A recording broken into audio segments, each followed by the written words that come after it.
കപ്പലിലെ വർക്ക്ഷോപ്പ് നിങ്ങൾ കണ്ടിട്ടുണ്ടോ? ഈ കാണുന്നതാണ് കപ്പലിലെ വർക്ക്ഷോപ്പ്. എഞ്ചിൻ റൂമിലാണ് കപ്പലിലെ വർക്ക്ഷോപ്പ് ഉള്ളത്. എഞ്ചിൻ റൂമിൽ 3rd ഡെക്കിൽ കൺട്രോൾ റൂമിൻ്റെ താഴത്താണ് ഈ കപ്പലിലെ വർക്ക്ഷോപ്പിൻ്റെ ലൊക്കേഷൻ. ഷിപ്പിന് ആവശ്യമായ എല്ലാവിധ ടൂൾസുകളും വർക്ക്ഷോപ്പ് മെഷീനറീസും ഈ വർക്ക്ഷോപ്പിലുണ്ട്. ഈ കാണുന്നവയൊക്കെ ഞങ്ങളിവിടെ ഉപയോഗിക്കുന്ന സ്പാനറുകളും ടൂൾസുകളുമാണ്. ഓരോ മെഷീനറീസ് അഴിക്കാൻ വേണ്ടിയിട്ടും ട്രബിൾ ഷൂട്ട് ചെയ്യാൻ വേണ്ടിയിട്ടും മെയിൻ്റനൻസിനൊക്കെ ആയിട്ട് ഉപയോഗിക്കുന്നവ. അല്ലാതെ കുറച്ച് എക്യുപ്മെൻറ്റ്സും ഇവിടെയുണ്ട്. ഒന്ന് ഗ്രൈൻഡിങ് മെഷീനാണ്, ഷെയ്പ്പറുണ്ട്. ഈ കാണുന്നത് ഷെയ്പ്പിംഗ് മെഷീനാണ്. കീ മുതലായ ചെറിയ കാര്യങ്ങളൊക്കെ ഞങ്ങൾക്ക് തന്നെ ഇവിടെ ഷേപ്പ് ചെയ്തെടുക്കാൻ സാധിക്കും.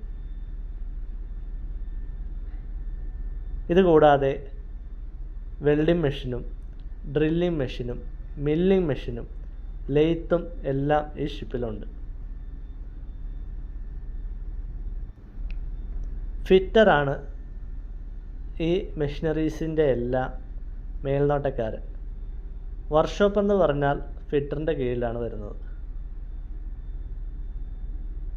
സെക്കൻഡ് എഞ്ചിനീയറാണ് സാധാരണ എല്ലാത്തിൻ്റെയും ഇൻചാർജ്.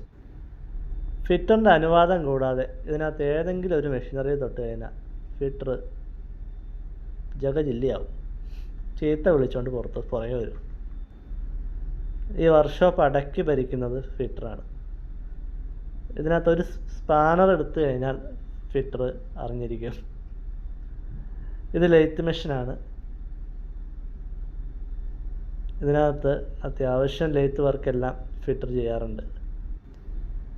നല്ലൊരു ഫിറ്ററിനെ കിട്ടുകയാണെങ്കിൽ സെക്കൻഡ് എഞ്ചിനീയറിന് വളരെ സമാധാനമായിട്ട് എഞ്ചിൻ റൂം സാധാരണ മെയിൻറ്റെയിൻ ചെയ്യാൻ സാധിക്കും. ഫിറ്റർ പണി തരികയാണെങ്കിൽ സെക്കൻഡ് എഞ്ചിനീയറിൻ്റെ പണിയും കുറച്ച് കഷ്ടമാകും. എഞ്ചിൻ റൂമിലെ മെഷീനറീസ് എല്ലാം തന്നെ എന്തെങ്കിലും ട്രബിൾ ഷൂട്ടോ മെയിൻ്റനൻസോ ഉണ്ടെങ്കിൽ ഞങ്ങളിവിടെ ഊരിക്കൊണ്ടുവന്ന് ഈ ബെഞ്ചിൽ വെച്ചിട്ടാണ് സാധാരണ പണിയുക. ഒന്ന്, ഈ വർക്ക്ഷോപ്പിൽ AC ഉണ്ട്, അതൊരു ഗുണമാണ്. സമാധാനമായിട്ട് വലിയ നോയ്സൊന്നും ഇല്ലാതെ പണിയെടുക്കാൻ സാധിക്കും. ഇത് വെൽഡിംഗ് ഏരിയ ആണ്. എല്ലാ വർക്ക്ഷോപ്പിലും തന്നെ വെൽഡിംഗ് ഏരിയ സെപ്പറേറ്റ് മാർക്ക് ചെയ്തിട്ടുണ്ടാവും. അപ്പോൾ പുതിയൊരു വീഡിയോ ആയിട്ട് കാണാം. ബൈ.